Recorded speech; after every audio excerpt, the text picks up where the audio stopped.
Previously on MotoringBox, we tried to bring order to the chaos that is the AU Fairmont Turbo's automatic gearbox. And whilst the initial successes had me cheering, it turns out the gearbox still had opinions. So it was clearly time for a new approach. You take the blue pill, you manualize your BTR. The story ends, and you shift gears by yourself now until the end of time. You take the red pill, the story continues, and I'll show you just how deep the rabbit hole goes.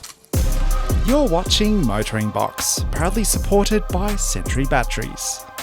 Welcome back, guys. It has been about a month since you've seen a video on this car, the Turbo AU Fairmont.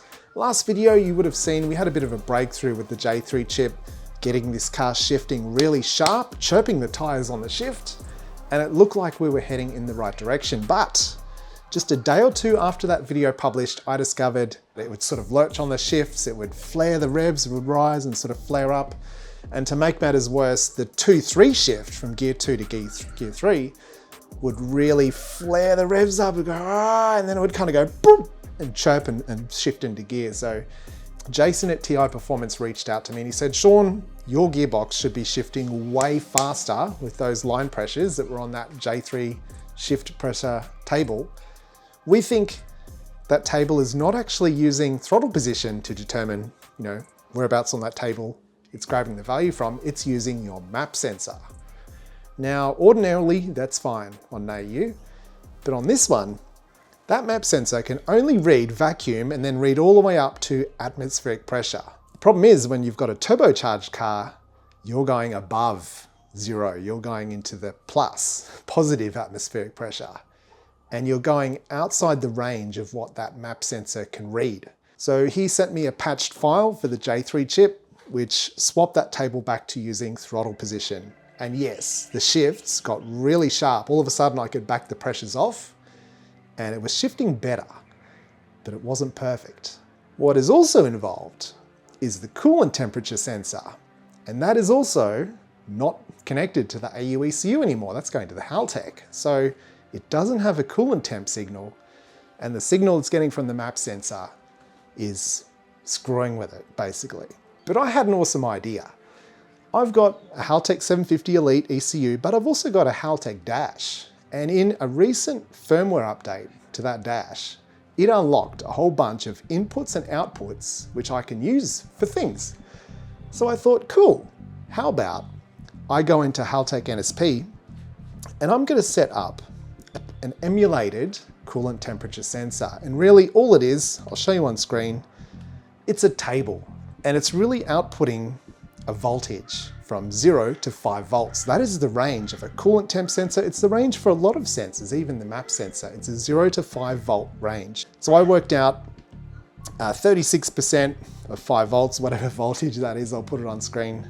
That is pretty much a running temperature, 90 degrees on an AU ECU. So this cool little table here, it outputs a voltage from a digital pulsed output, but I worked out if you pulse it at 7,500 times a second, 7,500 hertz, the AU ECU interprets that as a solid voltage, it gets a solid reading, and I'll show you on a clip here on screen. It'll actually put the dial up on the gauge to where it needs to be, and it's happy, right? But I thought maybe we can apply that same logic to a map sensor output too. And that is exactly what I've done. So we are actually emulating a map sensor based on, at the moment, throttle percentage. So originally I had this mapped against the manifold pressure, which is the Haltech's reading that. So I could, whatever pressure the manifold was, I could output the appropriate map sensor voltage to the AU ECU. But through some consultation with ChatGPT, and he can actually be very helpful with a lot of stuff, he decided it would actually be a lot more manageable if you mapped it to throttle position. And in a car, they're kind of the same thing most of the time. So what we've done here is that for any given throttle percentage, 10%, 25%, 50%, it's outputting the duty cycle to the map sensor. So really, this is kind of giving the AU ECU a signal that it would expect and allow the gearbox to shift properly and have the right line pressure and shift speed and all these other parameters that are built into that ECU that I don't even know about. It's feeding it a signal which will mean it'll shift properly no matter what you're doing. So this was really a breakthrough, and it just happened yesterday. This car will now shift properly, first to second, second to third. The flaring, the hesitation, it's all gone. One other thing, and it's a big thing, that I wanted to do is get torque reduction on gear shifts. If you're driving pretty much any Falcon from BA onwards, or pretty much any car in the last 20 or 25 years, it's actually pulling throttle or pulling timing on the gear shift. And you would be accelerating and then you would feel it kind of back off a bit as it shifts, and then in the next gear you would go again. You'd sort of feel that power flow back in, and it usually happens so seamlessly that you don't notice. But on the Haltech, it doesn't actually know what gear you're in. It just knows the selector position, the gear selector. It doesn't actually know what gear you're in. So there didn't seem to be a way you could get that running. So you would be flooring the car, and then the gearbox would be trying to shift with all that power running through it, no let up. But then I thought, well, no, look, there's gotta be a way.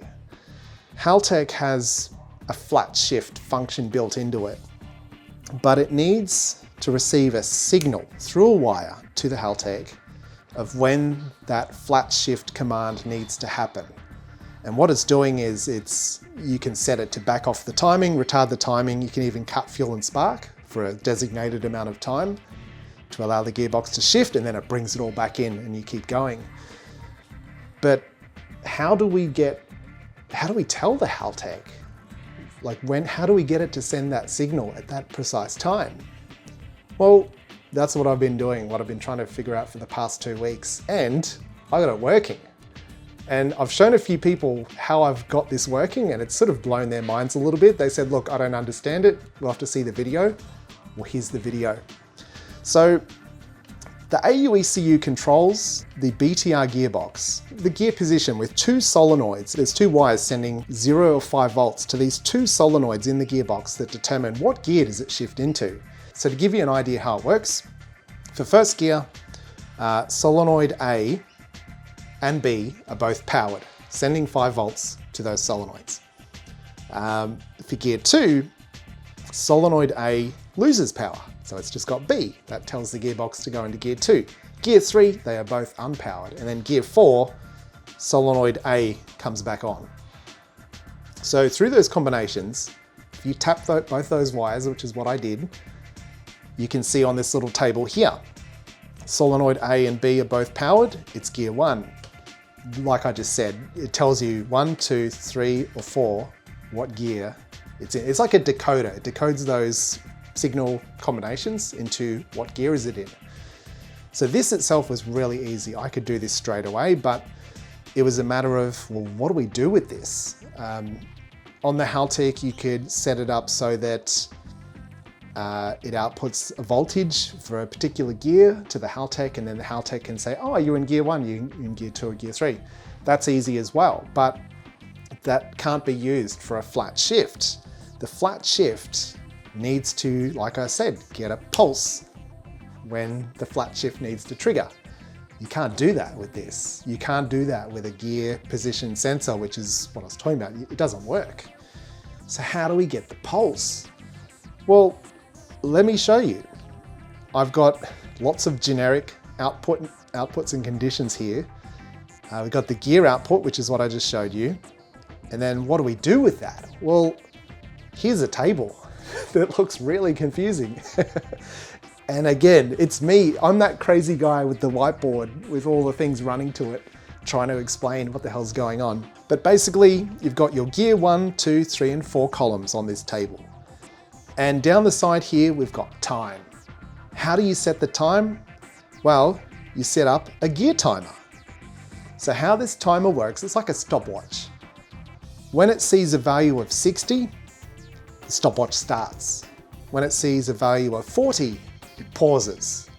And when you see a value of 0, it resets back to the start again. So here's how it works. You can see this little circle here is sitting right in the middle of the 40s because we're in first gear. Even though the car's not moving, it's technically the solenoids are in first gear. So what it did, it started at the 60, that told it to go, started the timer, Went through the hundreds, triggered the pulse, and now it's caught in the middle of the 40s.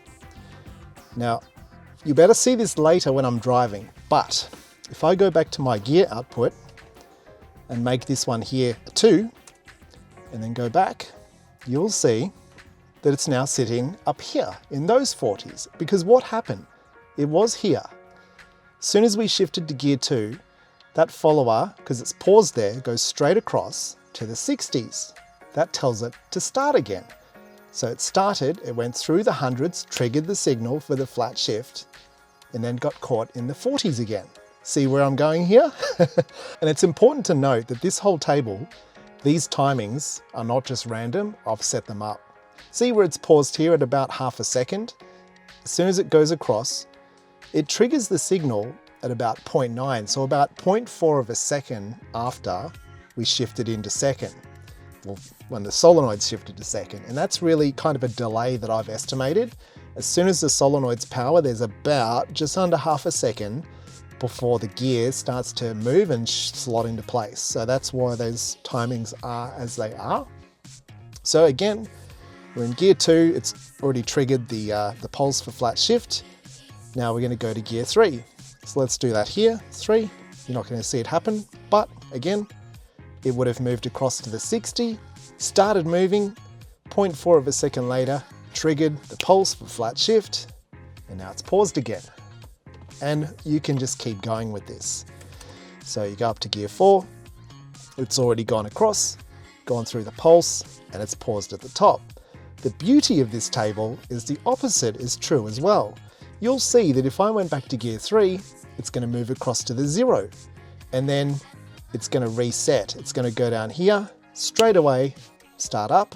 The downshifts don't matter, but when this resets, I've just realized it's going to take 1.4 seconds for that to trigger. Not that it matters, but yeah, it does mean that on the downshifts, those pulses are quite late, but it's not using them on the downshift anyway. So don't worry about it, but let me show you. So if you go back to 3, there we go. So it reset, it went down to the bottom, it started, it put out a pulse, and now it's back in the 40. So you could probably fix that by putting an additional pulse down there like that. And in fact, I may just do that anyway, just in case.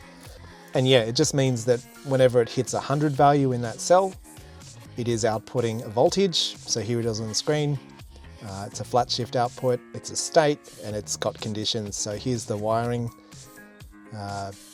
Output 1, it's a DPO again, and the conditions. So yeah, when the AU gear config, this one is equal to 100, output a signal.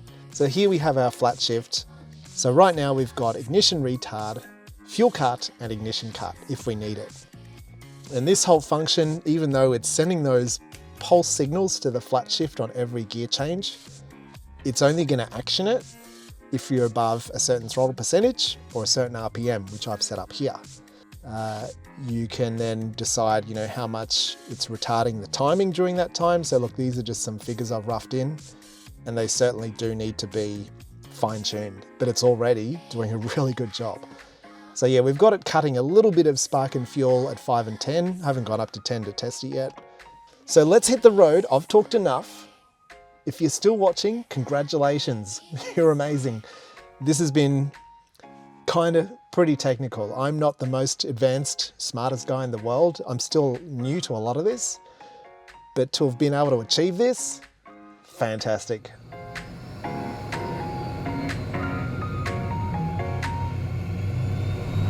Right guys, we are out in the Turbo AU Fairmont tonight testing our revised settings. Coolant temp looking awesome. The emulated map sensor as well, from what I can tell, is working good. I made a few revisions to the shift logic, the little flat shift trigger. ChatGPT reckons my 0.4 of a second delay was a bit slow. So we've reduced it to 0.2. He reckons that's going to help us get smoother shifts. Yeah, a lot smoother shifts. So look, sometimes ChatGPT can output some pretty bogus information. But look, let's hope he's on the money this time around. We just need to get a little bit of clear air, a bit of clear road in front of us to test it. But already you should be able to see on the laptop, I've got the screen capture going. We're in 4th gear at the moment. If I drop it to 3rd, you should see that little follower drop down into that 3rd column. If we do it to 2nd, you should see it do the same thing. Back to 3rd. I can see the little output on my dash, so I know it's working correctly. I just can't watch the laptop, obviously. So let's turn around here. We'll go back to our little area where we can do a test hit. So I'm just going to put it in 3rd gear at the moment on the shifter. And then come to a stop. Let's give it a shot. 50% throttle.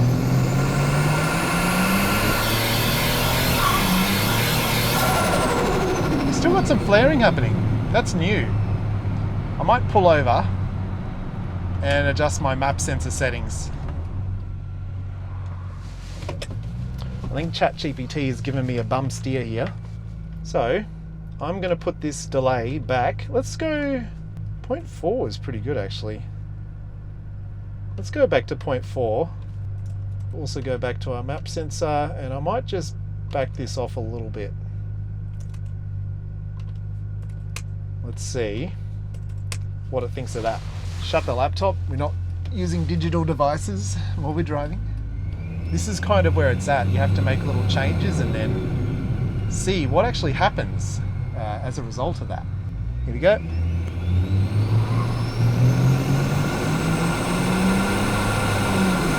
See, that made the 1-2 better. Still need to test the 2-3, but yeah, the 1-2 was definitely better with that delay.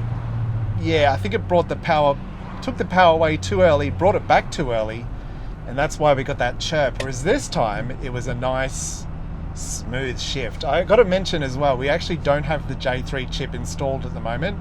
I wanted to remove that variable and just see what we can do on the standard shift line pressure, shift logic with these settings. So that 1-2 was pretty good. That was only probably 30 or 40% throttle, not the highest ever.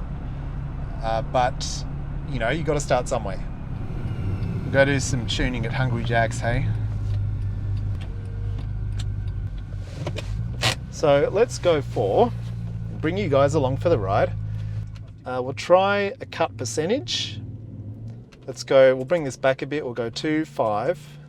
This is how many cylinder firings in a percentage of cut, so it's cutting 2% of the firings, 5%, 10%. And let's ramp this up a little bit. So we'll go 10, 15, 25, and then we'll go 15 down here. And then you can select all of these and you can go linearize selected, sort of fills in all the blanks. So yeah, look, play around, we'll see what that does.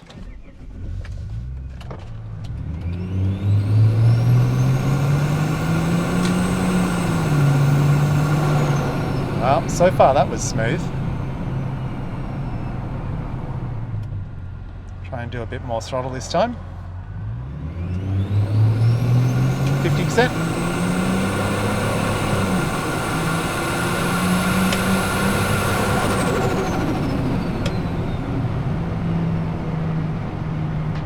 That was definitely a step up from where we were.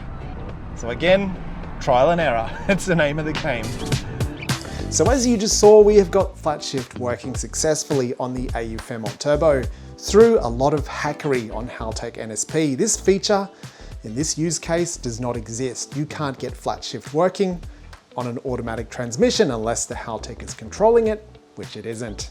So I am incredibly proud with what I've come up with here, and I mean, this video is probably boring to a lot of people, but for me, this was a necessary part of the project. And I've actually revised the shift table. Since you saw it in that last clip, it now looks like this. And I can safely say now, this is perfection. The previous table was triggering the flat shift on downshifts, and it actually turned out to be a problem with more testing.